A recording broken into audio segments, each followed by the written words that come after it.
Hello guys, आप सभी का अपना यूट्यूब चैनल उड़ान एजुकेशन प्लेटफॉर्म यूट्यूब चैनल में बहुत बहुत स्वागत है। तो आज का वीडियो उन सभी स्टूडेंट के लिए खास होने वाला है जो आईटीआई का एग्जाम देने जा रहे हैं। तो आज हम लाए हैं आपके लिए काफ़ी ज़्यादा इंपॉर्टेंट क्वेश्चन, क्रीम क्वेश्चन खोज करके जो सीधा आपके एग्जाम हॉल में आएगा। आप सभी स्टूडेंट क्या करते हैं, बस ज़्यादा नहीं पढ़ना, आप लोग को बहुत कम ही पढ़ना। आप लोग बहुत ज़्यादा पढ़ लेते हैं और पता चलता है एग्जाम हॉल में क्वेश्चन आता ही नहीं है। वहाँ से आपको कम ही पढ़ना है, बट स्मार्ट तरीका से आपको पढ़ना है। ऐसा क्वेश्चन देखना जो एग्जाम में पूछा जाता है। आप ज़्यादा से ज़्यादा क्वेश्चन बैंक को देखिए कि किस प्रकार का क्वेश्चन आता है और वहाँ से आप क्वेश्चन को पढ़िए। 100% आपको सफलता मिलेगा और आपका एडमिशन होगा। ठीक है, तो आज हम वो सभी क्वेश्चन लाए हैं जो कि काफ़ी ज़्यादा एग्जाम में पूछा जाता है और पूछने की संभावना। तो आप सभी वीडियो को शुरू से लेकर लास्ट तक देखें ताकि आपको एग्जाम हॉल में एक भी क्वेश्चन ना छूटे और आपका सिलेक्शन हो। तो आपका सिलेक्शन करवाने में हम जितना हो सके पूरा सहयोग करेंगे।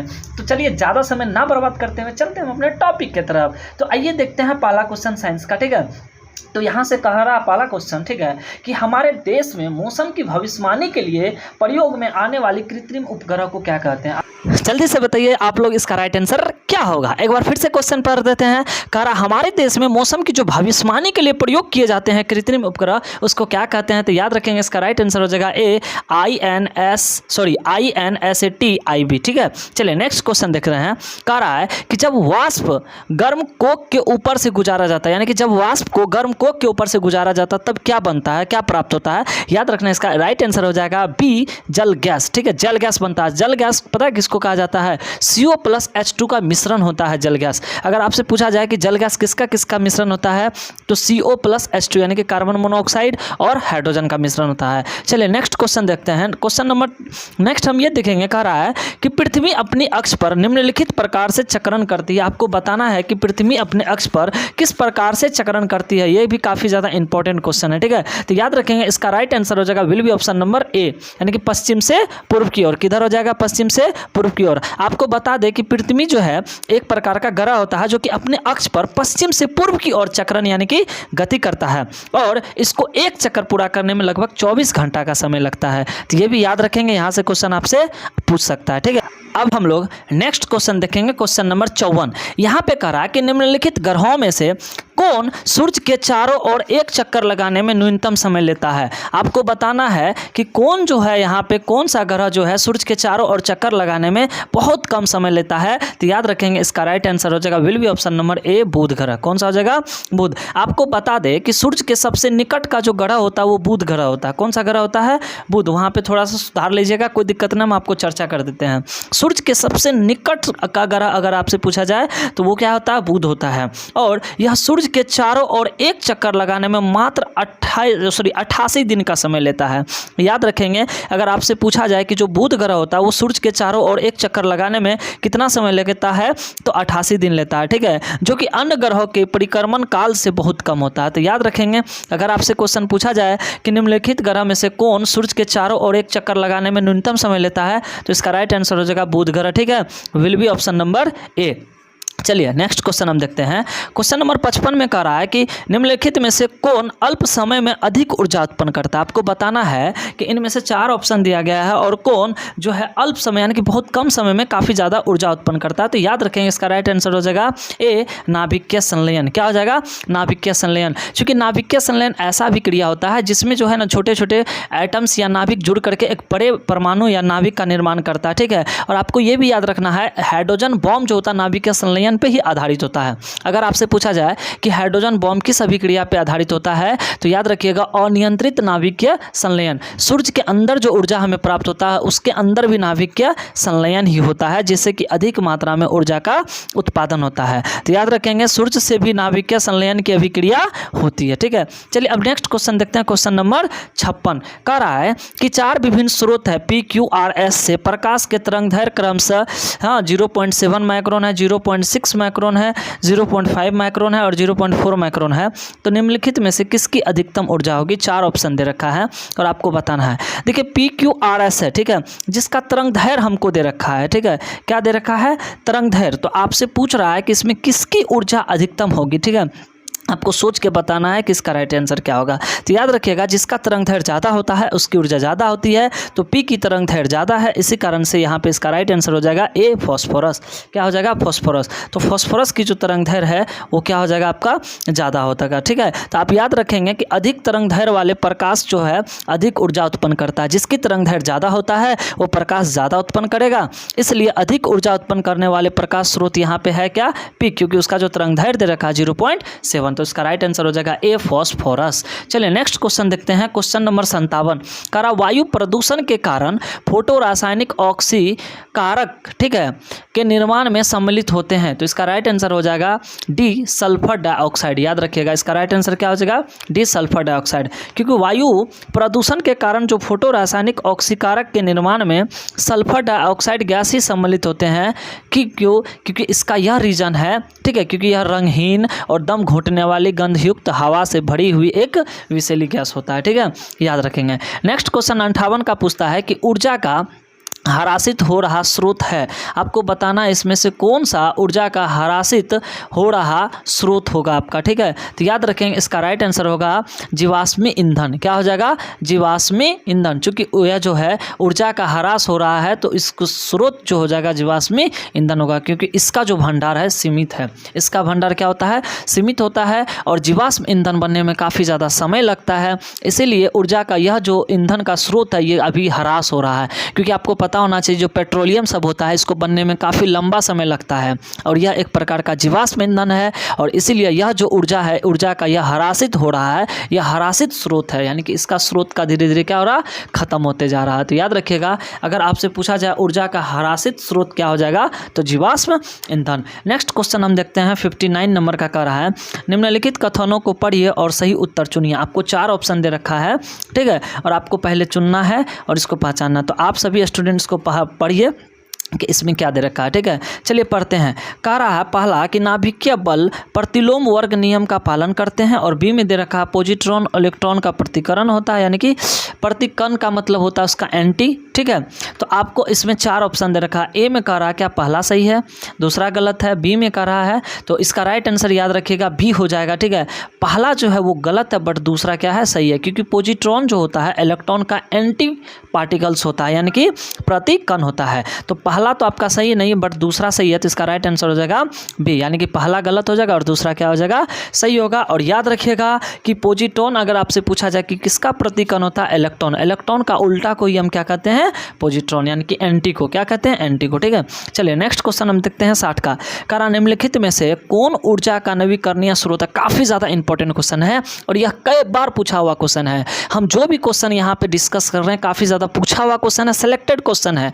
आप लोग ज्यादा ना पढ़े, कम ही पढ़े, बट स्मार्ट तरीका से पढ़े, वो चीज़ पढ़ के जाइए जो एग्जाम में काफ़ी ज़्यादा पूछा जाता है। तो हम आपके लिए क्रीम क्वेश्चन खोज के लाते हैं, तो आपका भी फर्ज बनता है कि आप हमें गुरु दक्षिणा में कुछ भी नहीं, बस चैनल को सब्सक्राइब कर और अपने दोस्तों में दबा के इसको वीडियो को शेयर कर दीजिए। चलिए, तो इस क्वेश्चन को हम देख लेते। कह रहा है निम्नलिखित में से कौन ऊर्जा का नवीकरणीय स्रोत है? तो याद रखेंगे इसका राइट आंसर हो जाएगा बी, प्राकृतिक गैस। क्या हो जाएगा? प्राकृतिक गैस। प्राकृतिक गैस जो होता है ये ऊर्जा का नवीकरणीय स्रोत है, यानी कि हम इसको बार बार यूज कर सकते हैं। ठीक है, क्या करते हैं? पेट्रोलियम ये अनवीकरणीय होता है, क्योंकि हम इसको जो है ना ये बहुत एक लंबे विशेष विधि के द्वारा बनता है। ठीक है, तो इस कारण से ये अनवीकरणीय में चला जाएगा, बट प्राकृतिक गैस जो है वो नवीकरणीय स्रोत है। नेक्स्ट क्वेश्चन हम देखते हैं 61 का। करा एक विद्युतीय फ्यूज किस पर आधारित होता है? ये आप सभी स्टूडेंट याद रखेंगे, ये धारा का उसमें प्रभाव पर आधारित होता है। अगर आपसे पूछा जाए कि बताइए फ्यूज किस पे वर्क करता है, तो धारा का उसमें प्रभाव पर वर्क करता है। किस पे करता है? धारा का उसमें प्रभाव का। ठीक है, नेक्स्ट अगर यह भी आपसे पूछा जाता है कि अगर धारा का मान अधिक होने पर बताइए क्या होता है, तो अगर धारा का मान ज़्यादा होता है तो फ्यूज जल जाता है। ठीक है, तो नेक्स्ट याद रखेंगे आप सभी कि फ्यूज जो होता है वो धारा का उसमें प्रभाव पर वर्क करता है, और धारा का अधिक मान होने पर यह जल जाता है। फ्यूज क्या हो जाएगा? जल जाएगा।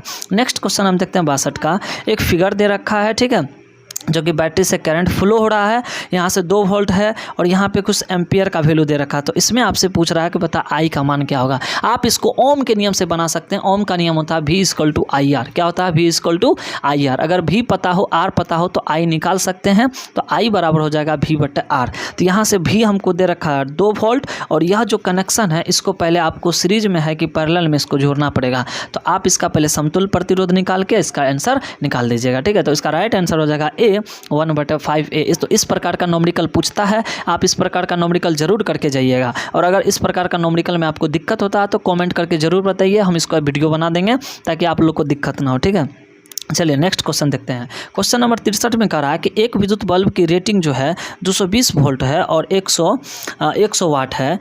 जब इसे 110 वोल्ट पर संचालित किया जाता है तब खपत हुई शक्ति का मान आपको बताना है। आपको बताना है कि इसका शक्ति जो हो क्या होगा। तो यह भी न्यूमेरिकल क्वेश्चन है और ये काफ़ी इंपॉर्टेंट क्वेश्चन है। इस टाइप का क्वेश्चन पूछा जाता है।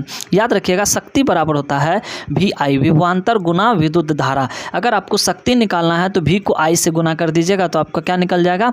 शक्ति। और P का जो होता है, शक्ति का जो फॉर्मूला होता है, शक्ति को P द्वारा सूचित किया जाता है। P बराबर होता है V²/R। याद रखेंगे, P बराबर होता है V²/R। क्या होता है? P बराबर V²/R। तो यहाँ से हमको P दे रखा है 100 और हमको V भी दे रखा है 220/R कर देंगे। इसको सॉल्व करेंगे तो R का मान निकल जाएगा। तो R का मान हो जाएगा आपका, यहाँ से अगर आप R निकाल लीजिएगा तो क्या पूछ रहा है? हमसे शक्ति ना पूछ रहा है। तो पहले आप R का मान निकाल लीजिएगा। जब R का मान निकल जाएगा तो यहाँ से हम डायरेक्ट P का वैल्यू जो है V²/R पे रखेंगे तो 25 जो है वाट आ जाएगा। तो इसका राइट आंसर हो जाएगा will be option number D। तो यह न्यूमेरिकल है, इसको आप सभी स्टूडेंट सॉल्व कर लेंगे। नेक्स्ट कह रहा कि फोकस लंबाई 30 सेंटीमीटर के एक उत्तल दर्पण द्वारा बना प्रतिबिंब वस्तु के आकार की एक चौथाई है, तो दर्पण से वस्तु की दूरी आपको बताना है। तो ये आपका दर्पण सूत्र से बनेगा। तो आप सभी स्टूडेंट इस क्वेश्चन को कर लेंगे, चूंकि यह न्यूमेरिकल क्वेश्चन है। तो इसका राइट आंसर हम बताते हैं, इसका राइट आंसर हो जाएगा 90 सेंटीमीटर। तो लाइट चैप्टर से क्वेश्चन आता है तो आप सभी स्टूडेंट एक बार जरूर लाइट चैप्टर का क्वेश्चन बना के जाइएगा, क्योंकि लाइट चैप्टर से अक्सर क्वेश्चन पूछता है। तो आप इसको जो है दर्पण सूत्र से यानी कि 1/F बराबर 1/U + 1/V, इस पे इस न्यूमेरिकल क्वेश्चन को कर लीजिएगा। चलिए नेक्स्ट क्वेश्चन देखते हैं। 65 का कह रहा, दांतों पर प्रकाश एकत्रित करने के लिए दांतों का डॉक्टर किस प्रकार के दर्पण का यूज किया था? काफ़ी ज़्यादा इंपॉर्टेंट है। इसका राइट आंसर हो जाएगा अवतल। याद रखिएगा कि दांतों पर प्रकाश एकत्रित करने के लिए दांतों का जो डॉक्टर है किस प्रकार का दर्पण का यूज करते हैं? तो अवतल दर्पण का यूज करते हैं, क्योंकि यह दर्पण प्रकाश को फोकस पर एकत्रित करता है। ठीक है, चलिए नेक्स्ट क्वेश्चन हम देखते हैं। अब क्वेश्चन नंबर देखेंगे 66 का रहा है, जब हम सितार के तारों को बजाते हैं तब तार में उत्पन्न तरंगों को क्या कहते हैं? तो अनुप्रस्थ तरंग कहते हैं। क्या कहते हैं? अनुप्रस्थ। याद रखिएगा, जब हम लोग सितार बजाते हैं तो उसमें जो तरंग उत्पन्न होता है वो तरंग होता है अनुप्रस्थ तरंग। इसका राइट आंसर हो जाएगा बी। क्या हो जाएगा? बी हो जाएगा। ठीक है, तो यह क्वेश्चन सब काफ़ी ज़्यादा इंपॉर्टेंट है। याद रखिएगा कि अनुप्रस्थ तरंग जो होता है उसमें कण जो होता है यानी कि माध्यम के कण यानी कि संचरण जो करता है, ठीक है, वो लंबवत करते हैं। क्या करते हैं? लंबवत दोलन करते हैं। तो यहाँ से भी क्वेश्चन आपसे पूछ सकता है। नेक्स्ट हम देखते हैं 67 नंबर का क्वेश्चन कर रहा है कि वायु में जो ध्वनि तरंगे होते हैं किस प्रकार का? Very important question.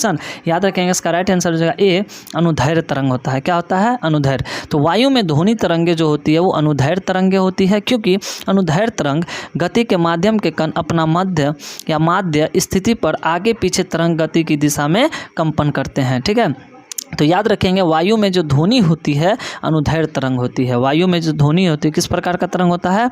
अनुदैर्घ्य तरंग। इसका राइट आंसर हो जाएगा ए। चलिए नेक्स्ट क्वेश्चन हम देखते हैं 68 का। कह रहा 30 डिग्री सेल्सियस पर 100 ग्राम पानी का तापमान घटाकर 20 डिग्री सेल्सियस करने के लिए कितनी बर्फ डालने की आवश्यकता होती है? याद रखिएगा, इसका राइट आंसर हो जाएगा ए, 10 ग्राम। कितना हो जाएगा? 10 ग्राम। नेक्स्ट क्वेश्चन हम देखते हैं 70 का। 70 का कह रहा है कि द्रव्यमान है 30 kg। ठीक है, कितना है? 30 kg के एक लोहे के गोले का व्यास एक एल्युमिनियम के गोले के व्यास के यानी कि गोले के बराबर है, जिसका द्रव्यमान 10.5 kg है। तो गोले को एक साथ मीनार से गिराया जाता है ठीक है, जब वे धरती से 10 मीटर ऊपर है तब उनका जो है समान क्या होगा। याद रखिएगा, इस टाइप का क्वेश्चन अगर कहे तो इसका समान हो जाएगा त्वरण। इस क्वेश्चन को पढ़ लीजिएगा, इस टाइप का क्वेश्चन अक्सर पूछता है। ठीक है, तो इसमें जो है समान हो जाएगा क्या चीज़ आपका हो जाएगा त्वरण। तो इसका जो समान होता है त्वरण हो जाएगा। ठीक है, एक चीज़ और याद रखेंगे, चूँकि त्वरण गिरती हुई वस्तु के द्रव्यमान पर निर्भर नहीं करता। इसका रीज़न यह भी है क्योंकि त्वरण जो होता है वो गिरती हुई वस्तु के द्रव्यमान पर निर्भर नहीं करती है, और पृथ्वी के द्रव्यमान m और पृथ्वी के केंद्र से वस्तु की दूरी r पर निर्भर करती है। अतः इसका द्रव्यमान जो हो जाएगा क्या होगा, समान होगा।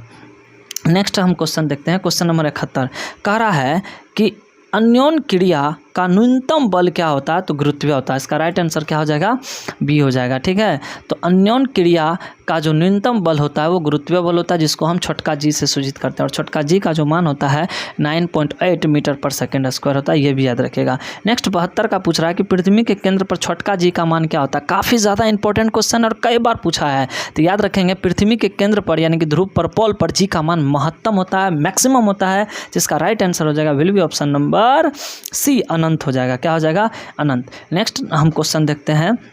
ठीक है, क्वेश्चन नंबर 74 देखते हैं। इसमें कह रहा है कि 10 kg और 20 kg द्रव्यमान की, ठीक है, कामानी द्वारा जोड़े गए हैं। ठीक है, तो 20 kg द्रव्यमान पर एक 20 न्यूटन का 200 न्यूटन का बल कार्यशील है। तो दर्शाइए कि हाँ गए क्षण पर 10 kg द्रव्यमान का त्वरण इतना मीटर यानी कि 12 मीटर पर सेकेंड स्क्वायर है, तब 20 kg द्रव्यमान का त्वरण होगा। आपको इसका जो है यह नॉमरिकल है, तो इस नॉमरिकल का आप लोग सॉल्व कर लेंगे। यहाँ पे फॉर्मूला लगा दीजिएगा F बराबर ma, जहाँ पे हमको बल का मान 200 न्यूटन दे रखा है और m हमको दे रखा है 20 kg, तो a यहाँ से निकल जाएगा, तो a का जो आंसर हो जाएगा 10 मीटर पर सेकेंड। ठीक है, कुछ भी नहीं है, आपसे द्रव्यमान पूछा है तो द्रव्यमान हम लगा सकते हैं। यहाँ से बल बराबर हम जानते हैं F बराबर ma होता है, तो हमको F का मान 200 दे रखा है और m का जो मान दे रखा है वो 20 kg दे रखा है, तो a यहाँ से निकल जाएगा 10 मीटर पर सेकेंड। ठीक है, याद रखेंगे यहाँ से इसका राइट आंसर क्या हो जाएगा, तो 10 मीटर पर सेकेंड स्क्वायर। चलिए 75 का क्वेश्चन देखते हैं। 75 का क्वेश्चन कह रहा है एक घड़ी की सेकेंड की सुई 2 सेंटीमीटर लंबी है,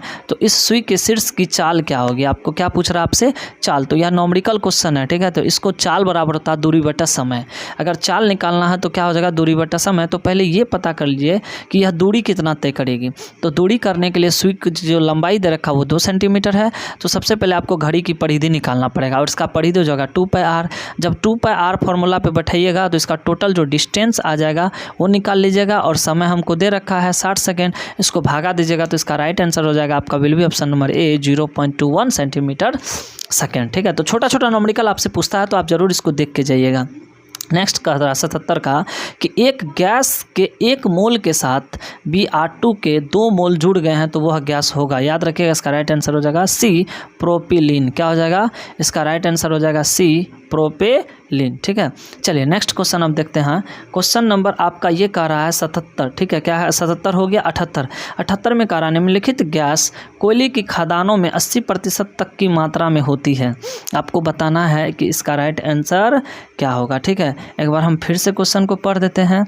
हमसे क्वेश्चन कह रहा है कि निम्नलिखित गैस कोयले की खदानों में 80% तक की मात्रा होती है, यानी कि कोयले के खदानों में 80% क्या होता है, तो याद रखिएगा मीथेन। उसके अंदर सबसे ज़्यादा मीथेन ही होता है, इसलिए मीथेन गैस जो होता है कोयले के खदानों में 80% तक होता है, यानी कि सबसे ज़्यादा मीथेन गैस होता है कोयला के खदान में।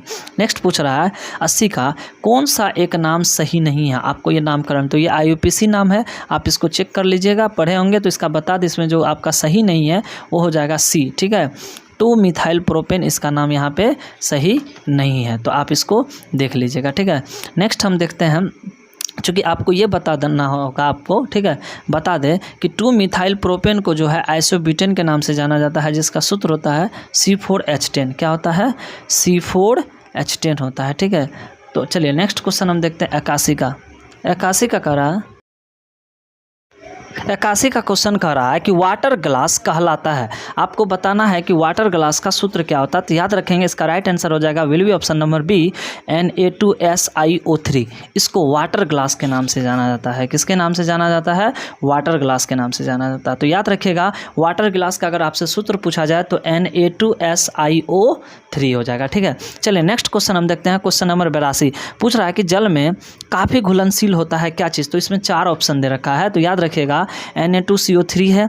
ठीक है, CaCO3 दे रखा है, NaHCO3 दे रखा है, CaOH CaOH का होल 2 दे रखा है। देखिए पहला जो ऑप्शन दे रखा है Na2CO3 ये धोबिया सोडा का सूत्र है, ठीक है। CaCO3 संगमरमर या कैल्शियम कार्बोनेट है, और सी में दे रखा NaHCO3 ये खाने वाला सोडा का सूत्र है, और ये जो है CaOH का होल 2 इसको बुझा हुआ चूना बोलते हैं। तो याद रखिएगा जल में काफ़ी मात्रा में जो घुलनशील होता है वो चूना होता है, जिसका सूत्र दे रखा है CaCO3। क्या दे रखा है?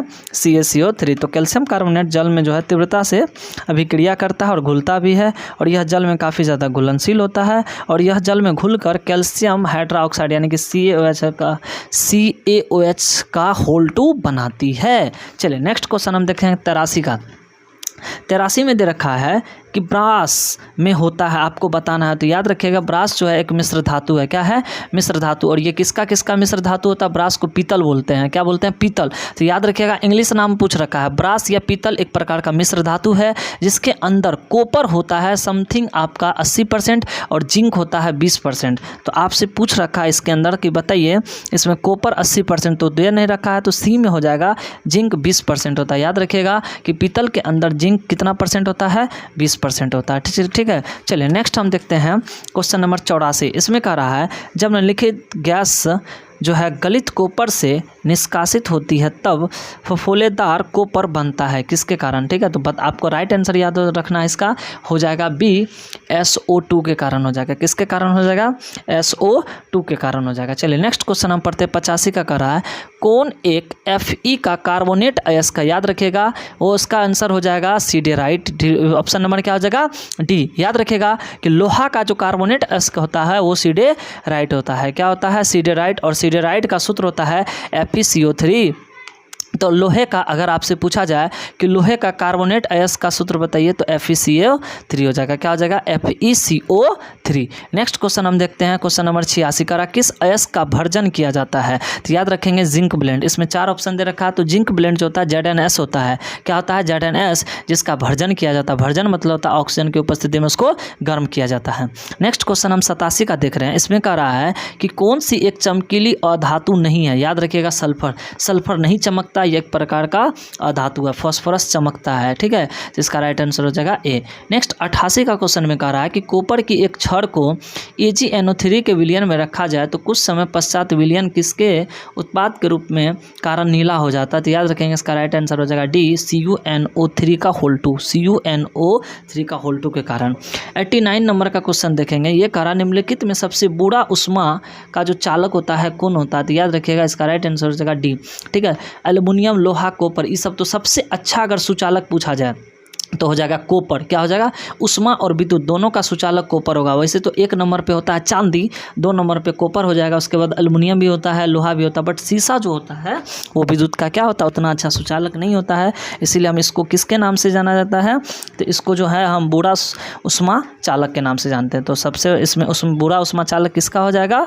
यानी कि PB का मतलब क्या होता है? लेड का। ठीक है।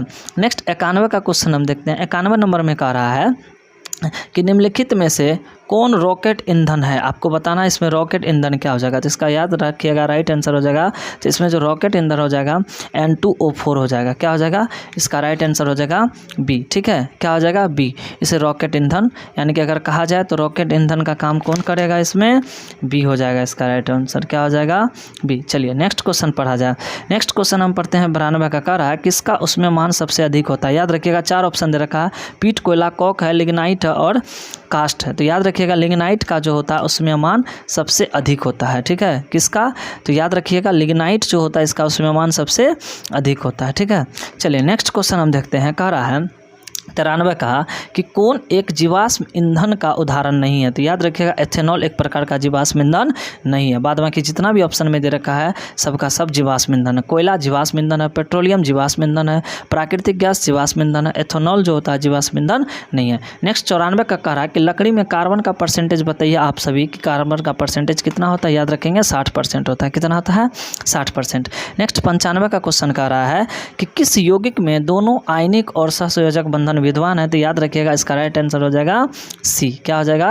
राइट आंसर सी यानी कि NaOH। इसके अंदर जो है आयनिक बंधन भी है और सहसंयोजक बंधन भी पाया जाता है। नेक्स्ट क्वेश्चन हम लोग देखते हैं क्वेश्चन नंबर 96 कह रहा है कि किस आयन का आकार इसके परमाणु से कम होता है। तो आपको बताना है कि किस आयन का जो आकार होता है इसके परमाणु से कम होता है। तो चूंकि आपको पता है कि परमाणु का आकार जो होता है बड़ा होगा, और यहाँ पे 4 ऑप्शन दे रखा, धातु भी दे रखा और अधातु भी। तो जो इलेक्ट्रॉन ग्रहण करता है तो जब उसका आकार बड़ा होगा, लेकिन जो इलेक्ट्रॉन को त्यागेगा उसका आकार जो है परमाणु के कंपैरिजन छोटा होगा। तो यहाँ पे जो है कैल्शियम 2 इलेक्ट्रॉन त्यागा है, इसीलिए इसका आकार छोटा हो जाएगा। इसमें पहले 4 कक्षा था, 2 इलेक्ट्रॉन त्यागने के कारण इसमें 3 ही कक्षा बचेगा, इसीलिए इसका कंपैरिजन अगर हम बात करें तो इसका जो होता है आयन परमाणु के आकार में जो होता है क्या हो जाएगा, छोटा हो जाएगा। ठीक है, चलिए नेक्स्ट क्वेश्चन हम देखते हैं। क्वेश्चन नंबर 97 का रहा है किसका इलेक्ट्रॉनिक विन्यास नियॉन की तरह होता है। तो आपको बताना नियॉन का परमाणु संख्या 10 होता है। तो उसी प्रकार यहाँ पे 4 ऑप्शन दे रखा है, तो इसका राइट आंसर हो जाएगा मैग्नीशियम, क्योंकि मैग्नीशियम का परमाणु संख्या जो होता है 12 होता है। 2 इलेक्ट्रॉन त्यागने के कारण इसका जो होगा इलेक्ट्रॉनिक विन्यास कीजिएगा तो सिर्फ 2 और 8 होगा। तो ठीक है, इसका राइट आंसर हो जाएगा ए। नेक्स्ट क्वेश्चन हम देखते हैं 98 का। 98 में कह रहा है कि किसको विद्युत ऋणात्मकता सबसे अधिक होती है। वेरी वेरी इंपॉर्टेंट, कई बार यह क्वेश्चन पूछा हुआ है, आप देख के जाइएगा। तो इसमें याद रखिएगा कि सबसे ज़्यादा फ्लोरीन की विद्युत ऋणात्मकता होती है। ठीक है, चलिए नेक्स्ट क्वेश्चन देखते हैं। क्वेश्चन नंबर कह रहा है आपका 99 का रहा, एक तत्व जिसका परमाणु क्रमांक 17 है, तो बताना उसका वैलेंस इलेक्ट्रॉन यानी कि संयोजी इलेक्ट्रॉन क्या होगा। तो जब 17 है उसका कन्फिग्रेशन कीजिएगा इलेक्ट्रॉनिक विन्यास, तो 2 8 7 होगा। तो बाहरी कक्षा में 7 इलेक्ट्रॉन होगा, तो बाहरी कक्षा के इलेक्ट्रॉन को ही संयोजी इलेक्ट्रॉन कहा जाता है। इसका राइट आंसर क्या हो जाएगा, डी 7। ठीक है, चलिए नेक्स्ट 100 नंबर का लास्ट क्वेश्चन कह रहा है कि यदि n = 2 हो तो l के सभी मानों का संख्या कितना होगा। तो याद रखिएगा इसका राइट आंसर होता है 2, क्योंकि n प्रिंसिपल क्वांटम नंबर है, इसका मान 2 दे रखा है। तो l का मान पूछ रहा है जो कि एजोमुथल क्वांटम नंबर होता है, तो इसका 2 हो जाएगा। याद रखिएगा अगर n का मान 2 तो l के सभी मानों की संख्या जो हो जाएगा वो 2 होगा। तो इस प्रकार यह जो है जितना भी इंपॉर्टेंट क्वेश्चन था इसको हम साइंस का चर्चा किए। ठीक है, तो आप सभी जो है कमेंट करके जरूर बताइएगा आपको यह वीडियो कैसा लगा। तो आप सभी एक बार जरूर इसको देख करके जाइएगा, बार बार वीडियो को देखिए ताकि यह सभी क्वेश्चन फिक्स हो जाए। जितना भी क्वेश्चन है इंपॉर्टेंट क्वेश्चन है, एग्जाम में पूछा हुआ क्वेश्चन है, सिलेक्टेड क्वेश्चन है, तो आप सभी जरूर देख के जाइएगा ताकि आपका एग्जाम हॉल में एक भी क्वेश्चन ना छूटे। ठीक है, और हाँ, अगर वीडियो अच्छा लगा तो प्लीज़ चैनल को सब्सक्राइब कर देंगे। हमें कुछ भी नहीं चाहिए, गुरु दक्षिणा के तौर पर बस आप सब्सक्राइब कर दीजिए और अपने दोस्तों को भी सब्सक्राइब करवा दीजिए, और आप वीडियो को लाइक कर देंगे, शेयर कर देंगे। ठीक है, तो बस आज के लिए बस इतना ही। तो मिलते हैं नेक्स्ट वीडियो में, आज के लिए बस इतना ही। Thank you so much, bye bye.